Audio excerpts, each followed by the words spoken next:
Here I am on Poetry.LA, unpacking the beat poets. We won't be talking about the beat poets as a cultural phenomena. We won't be talking about the beats as prose writers, essayists, or anything else. It's a vast subject, so we're going to stick strictly to the poetry. And I wanted to start by talking about the antecedents and the elective affinities of the beats. We have letters, we have journals that all show us that the beats did indeed study their antecedents in American literature, starting with Walt Whitman. Whitman was the very first significant poet that all of them referenced at one point or another early on in their careers. And what was the significance of Whitman to them? Well, in American letters during the 19th century, during his time, he transformed poetry from being a language of the elite, the upper classes, to the language of the people, the demotic speech it's called, the demos. So that was one of the very first things that struck them about Whitman, was this taking speech that is actually spoken by the people and showing that it could be poetic.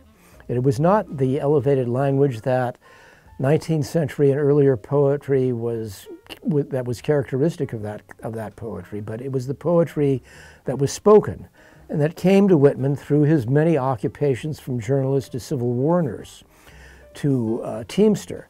And he picked up and he listened to the language that was being spoken around him.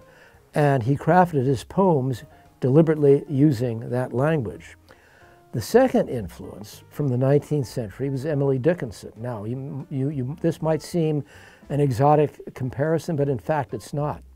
Because what Emily Dickinson brought to the beats, or what they picked up from her, was that the personal is poetical, which is a paraphrase of the second wave feminist slogan, "The personal is political."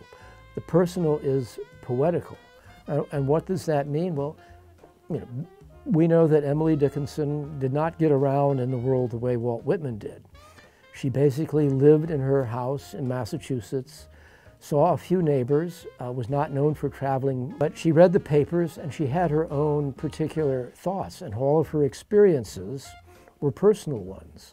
And they were reflected in her poetry. What the beats took from that poetry was that this seemingly hermetic poetry is really resonant and rich, as people today can tell when they pick up a book by Emily Dickinson.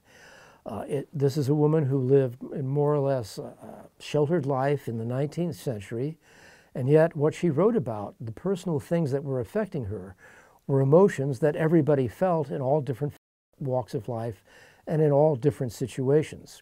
So that the idea of the personal being poetical was very significant to the beats, because they realized they could draw on their own life experience and turn it into poetry. That was a source of poetry for them. And then moving into the 20th century, the other influences, well, were William Carlos Williams and Ezra Pound. Ezra Pound talked about the panopoeia, the melopoeia, and the logopoeia, which was his taxonomy of poetry. Louis Zhukovsky said sight, sound, and intellect. Well, that's the very same thing. Panopoeia are the images that make up the body of the poem. The melopoeia is the music that carries those images. And the logopoeia are the ideas embodied in the images. So you have the idea within the image, and the image moved through the poem by the music, the melopoeia. So the sight, sound, and intellect, as Zhukovsky said. Another one from Zhukovsky, only emotion objectified endures. And so for the beats and for their antecedents, when you write a poem, you are drawing on a particular emotion, and that when it gets set to paper, that emotion is objectified. And because it is there, you, the poet who had that emotion, is past now. But objectified, it endures. So in the finished poem, when a reader reads that poem, depending on the content of that poem, they know, and the emotion that is transmitted from that poem, they know that it was Jack Kerouac seeing a dead cat one day, and it produced this particular response in him. So that emotion for the poet has passed, but it is there on the page, and anybody who reads it from the day that Kerouac wrote it to now and to the future, if there is one, will be able to get that same emotion again. Economy of words, that was from Ezra Pound. And what he meant by an economy of words was, in the course of composing the poem, in his experience at least, you tend to overwrite. You write more and more and more than really the poem can endure, can hold, can bear on its shoulders. So you have to go back and tailor that, which is Gregory Corso's expression, tailoring. Tailoring is going through the poem and taking out what doesn't work, what is unnecessary. If you have 4 adjectives, one will do, or even none will do if you juxtapose that particular noun next to another noun that illuminates it and throws and shines what you were wanting to do with that. The English language is made up of vowels and consonants. Vowels tend to be soft. Consonants are the hard words. One of the beat poets, Lew Welch, worked, when he lived in Chicago, worked for an advertising firm. He was a student of Gertrude Stein, who emphasized consonants in her writing. One of the famous slogans that he wrote, but that was unknown, was "Raid kills bugs dead." Raid kills bugs dead. Notice the emphasis on consonants. That sentence is all consonants. It's a declarative sentence, all consonants.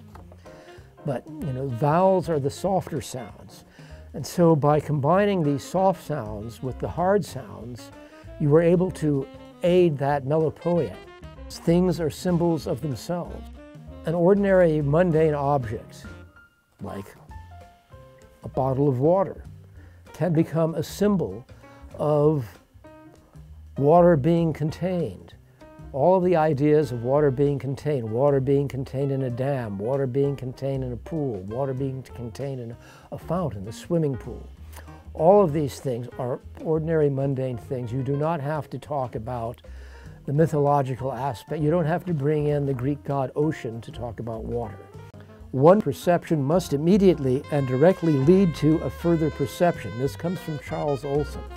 In the course of writing your poem, in the heat or even the lassitude of writing your poem, you have a perception of the emotion that started the poem. Or if you're like in a workshop, you get a prompt. That prompt is sort of the key that you put in the ignition, you turn that key, and now the engine is running, and now the poem is you're going to drive the poem to its conclusion. So this is what starts the poem. This is, one perception. The first perception is that first emotion, then what comes next. You have to see something next, and it sort of unfolds one thing at a time, or maybe all things at once, but you can't really write down everything at once, so you've got to pick this one, that one, and the other one. Form is never more than an extension of content.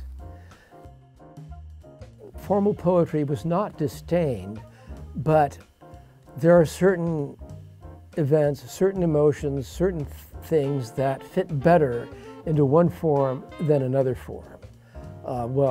Louis Sullivan, the architect Louis Sullivan, said form follows function, which is more or less the same idea. What is the purpose of this poem? What is the emotion that is part of this poem that you are trying to transmit to the reader? Well, there is a right form for that. And generally speaking, the beats used free verse. And free verse, of course, is the most flexible type of verse. But as we'll see in the next episode, when we talk about the poetry of Gregory Corso, Corso did use formal elements in his poems, and Ginsberg did too as well from time to time. Notice what you notice. In your field of vision, and including your emotional field of vision, some things move you and other things don't. So what you notice, when you notice it, I move by a particular sight, a particular melody, a particular experience, a particular bit of news, something that you heard on the news, on the radio. That moves me.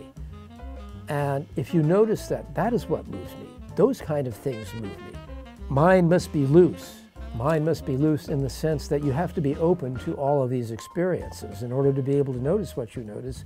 And this includes things that are ugly, unpleasant, distasteful stuff that you just don't want to deal with, but nonetheless, those are things that can be treated by poetry and have been treated by poetry and produce a particular emotion. It's a way of, at least for the poet, and presumably for the people that read the poem, handling these difficult, unpleasant experiences and the emotions they produce.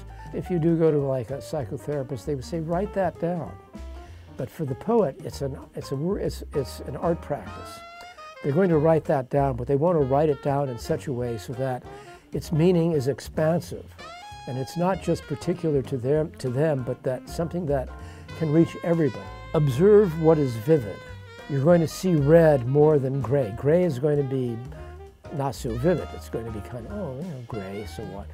You see red, that's what your eye goes to. You see red against a gray background. You see the red first, then you notice that it's against a gray background. Clamp the mind down on objects. Don't start with abstractions. Even though an abstraction may be at the back of your mind, what is that abstraction doing? I mean, in real life, let's say love is an abstraction. There are all kinds of love. Instead of saying, you know, what is love? No, you start with what it is that you love. You love tacos. So you're going to talk about your love of tacos by telling about how that taco is made, what that taco tastes like, what you feel when you start chewing on that taco, the saliva that fills your mouth, your taste buds becoming activated, and so on. And that is your way of talking about the love of tacos or the love of anything else. And is to go into the specifics of what it is that you love about that. Direct treatment of the thing, direct treatment of whatever it is you are feeling, that emotion of anger, which is a hard one to deal with, because when you were in the grip of anger, it's very hard to not just start ranting and raving. So again, we go back to Wordsworth saying that poetry is emotion recollected in tranquility. Well, of course, for the Beats, you start out in the heat of that emotion and start writing it down, and then you can go back and look at it and take out what is salvageable from that initial draft, saying this is what is salvageable. The rest is just ranting and raving, but this is the thing that made me angry. This is the thing that I believe readers, when reading this, will find that it will make them angry too, or else they will see why such a thing made me angry. Presentation, not reference. You are presenting the scene that you are responding to, what it was, or maybe your dream, or what internal event. You were objectifying that internal event, whatever it might have been, a dream, a memory came up to you. You are going to be presenting that. You're not going to be doing it as a riff. You're going to sit and you're not going to be saying, well, as Sigmund Freud said in the interpretation of dreams, he talked about a such and such a dream. No, you don't do that. You're saying, I dreamt this. I dreamt that my mother, long dead, has come back to me. She put her hand on my forehead like she used to do when I was ill, and the emotions that come from that. I mean, this is just, I'm not trying to say this is a poem that I've just written. This is obviously just examples that are coming to me as I'm talking to you. Show, don't tell. Show what it is that is happening to you right now. Show what it is that maybe it didn't happen to you now, but it happened to you yesterday and you are remembering it now. You show that. You don't tell like, well, you know, because of these certain circumstances, I didn't like the way I was treated. You describe the situation of being treated that way.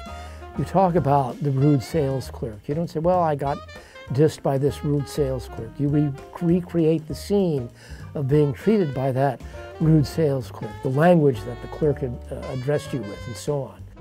Syntax condensed, sound is solid. You don't want to go on and on. You want to find that language, those words that have the greatest impact. All of these things drawn from Whitman, from Dickinson, from Ezra Pound, from William Carlos Williams, all of them came together in beat poetics, and the poetics of the beats sort of synthesized these with emphasis by one writer, one poet or another, one beat poet or another, emphasized one more than another. But they were all part of the matrix out of which the Beat poets wrote. All of this stuff came to them, or they discovered it, they came upon it, and they sort of put it together. And they were immeasurably aided by the work of Williams and Pound, who had already started doing that in their own work. And now at this point I want to talk about Charles Olson. Now he was sort of a fellow traveler of the Beats. He also was a student of Pound and Williams and Whitman and Emily Dickinson and Melville. Probably his most famous piece is Call Me Ishmael, a study of Moby Dick. And he had a very important essay called Projective Verse. He contrasted projective verse to sort of the high modernism of somebody like T.S. Eliot. And this is not a put down of T.S. Eliot or of that type of poetry. It was an alternative way of writing poetry for Olson. Other people have sort of distorted it and they've used it as a club over the formalist poets or the more intellectual poets that they didn't like, which was not at all Olson's intention. It was to provide an alternative way of writing poetry, which was already in fact happening. So when he wrote projective verse, he wasn't starting out with a theory that we are now going to try to imitate this theory. It was more like a scientific theory in that we've observed this phenomena, and I found that these are the salient characteristics of the phenomena. He talks about here the kinetics of the thing.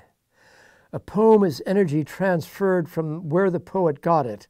He will have some several causations by way of the poem itself to, all the way over to, the reader. Okay.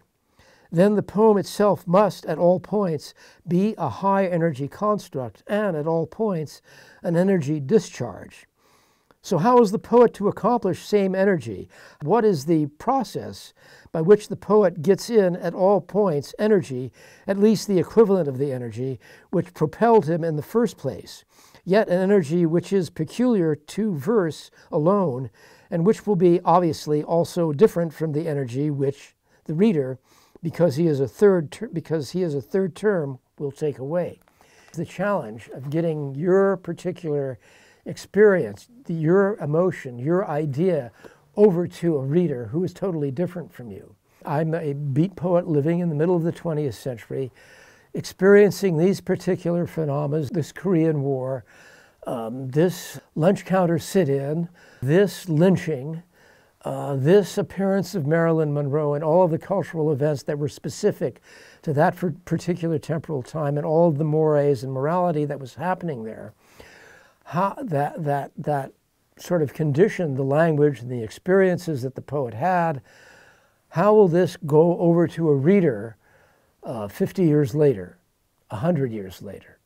How will what I write down be still meaningful?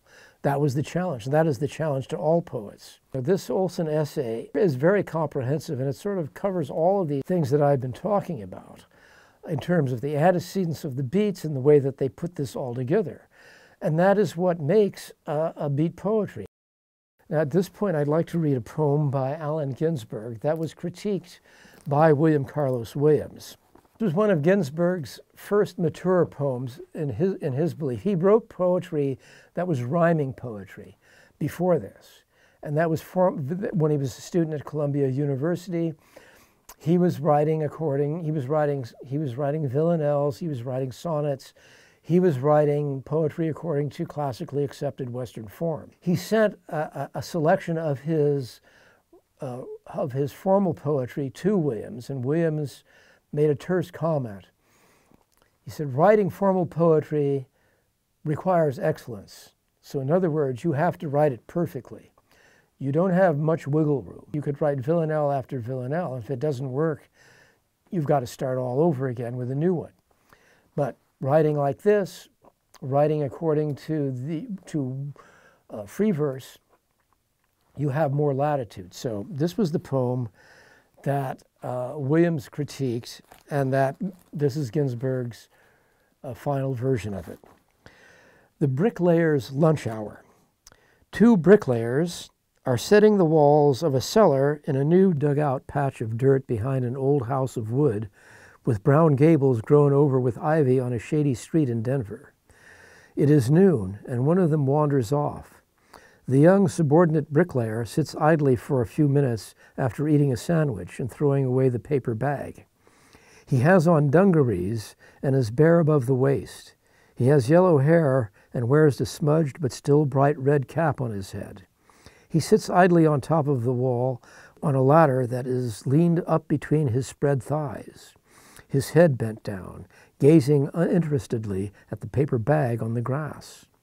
He draws his hand across his breast and then slowly rubs his knuckles across the side of his chin and rocks to and fro on the wall. A small cat walks to him along the top of the wall. He picks it up, takes off his cap, and puts it over the kitten's body for a moment. Meanwhile, it is darkening as if to rain, and the wind on top of the trees in the street comes through almost harshly. The underlying feeling is one of eroticism, and it's not blatantly stated. It wasn't like I was staring out the window and the sight of this young bare-chested bricklayer turned me on. No. It's the entire background of that, and then noticing the bricklayer and what he was doing during that period of time. And then the byplay with the little kitten, putting his hat over the kitten, which, suggested to Ginsberg, oh, this guy's a nice guy, he likes cats, etc. And that is how all of this comes to play in one of Ginsberg's earliest poems. Another poet that brought in an influence to the Beats was Gary Snyder, who was part of the Pacific Northwest School of Poets, a number of poets who met at Reed College, Philip Whalen, Lew Welch, and Gary Snyder, who were sort of fellow travelers of the Beats later. They did not meet up until the mid-1950s, but they had the same antecedents. They studied Williams, they studied Whitman, they studied Dickinson, and in the case of Lew Welch, he brought in Gertrude Stein, who he wrote a thesis on. What Gary Snyder brought to the Beats was his study of Japanese prosody. And he was the one who turned on Kerouac and Ginsberg to haiku. He noticed that Japanese poems have a plain surface texture. Western poetry sees the world through the prism of language. And Japanese poetry takes away that prism of language and has direct seeing. And the challenge is to bring that way of seeing into language. In other words, this goes back to tailoring and to syntax condensed sounds good. I would describe Japanese poetics as an elective affinity. An affinity meaning something that they liked, and elective meaning they chose this to incorporate into their practice. The other one was surrealism, which is its own genre. And what they brought in from surrealism, Philip Whalen sort of summed it up. He said, my poems are records of the mind moving. And of course, the beginning of surrealism was with automatic writing, and it was their desire to find out what was in their subconscious mind. And so Whalen's turn on that is a record of the mind moving. What is going through my mind at this point? Because whatever it is, it is significant to me, and it might be significant to somebody else. And all of the ordinary mundane things that go through your mind, like here I am sitting in this chair, and at some point I might think, I've got to adjust this. I'm feeling a little bit uncomfortable. You can make a poem out of that if you have the talent to do so. I mean, because who hasn't felt uncomfortable sitting in a single position for a long period of time? And that record of the mind moving, that is sort of like, again, noticing what you notice. To wrap up this episode, the antecedents of the Beats, the elective affinity of the Beats, we've seen that Walt Whitman contributed the idea of demotic speech, Emily Dickinson the idea that the personal is poetical, William Carlos Williams's no ideas but in things, Ezra Pound's taxonomy of a poem, the sound, the image, and the intellect all working together as the elements that make up a good poem. The notion of what is happening beneath the surface, the way of seeing through the way of direct seeing, and then figuring out a way of bringing that way of direct seeing into language, coming from Japanese poetics. And Philip Whelan's My Poems Are a Record of the Mind Moving, drawn from surrealism, the exploration of the unconscious through automatic writing, and of course modified and assimilated and synthesized by the Beat poets. And in our next episode, we are going to look at some examples of poetry by the main Beat poets themselves. So, thank you for listening.